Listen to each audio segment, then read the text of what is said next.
Member for Spence. Thank you, Deputy Speaker. Before I get into some of my remarks, I'd like to preface them.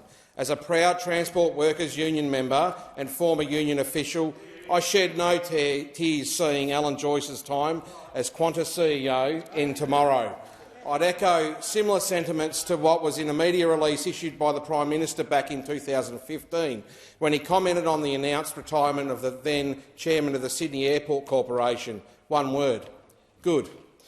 I wish the incoming CEO, Vanessa Hudson, the best of luck at the helm in Alan Joyce's wake, but only time can tell how smoothly she will fly through the turbulence left in Joyce's wake. Though, if you were to ask the opinion of Qatar's Airways CEO, Akbar Al-Baker, what his thoughts were on the matter, his comments at the International Transport Association meeting in 2018 might be indicative, saying an airline has to be led by a man because it is a very challenging position. I'm sure he regrets saying that now. But now for the motion we have in front of us, one moved by the member for Riverina, a motion talking about the state of Australia's airports and aviation industry. It is always interesting when a former minister moves a motion on something they were directly responsible for once upon a time. But the member for Riverina has always had a straight bat, so it's worth examining the coalition's form in this space. I'm sure we will find no surprises here.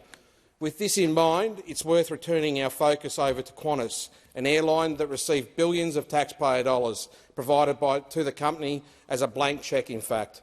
All of that money for no equity. The member for Riverina probably wouldn't get a guest spot on Dragon's Den, that's for sure. When Virgin collapsed, however, they didn't even bother to offer any assistance, leaving it up to foreign private equity to step in. By that time, were the cupboards bare? Was it about picking winners or losers?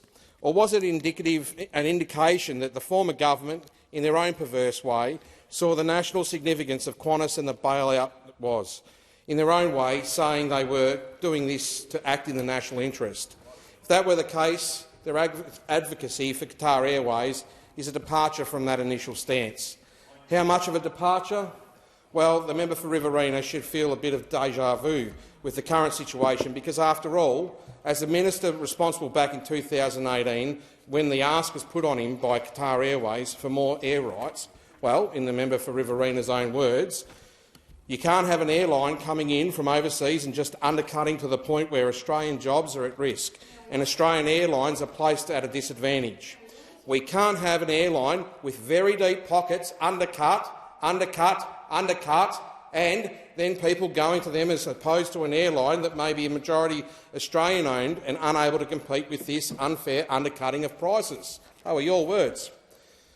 With that in mind, the member for Riverina, as minister, put the request on hold.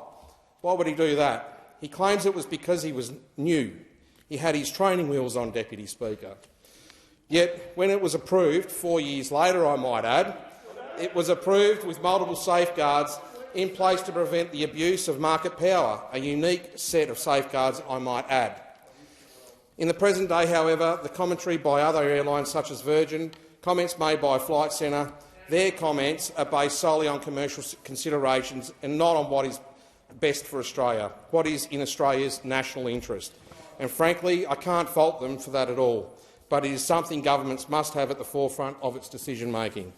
In that same sense, Qatar Airways are fully entitled to act on their own commercial interest, despite the fact they also act in a national interest other than their own. Thank you. I'm afraid that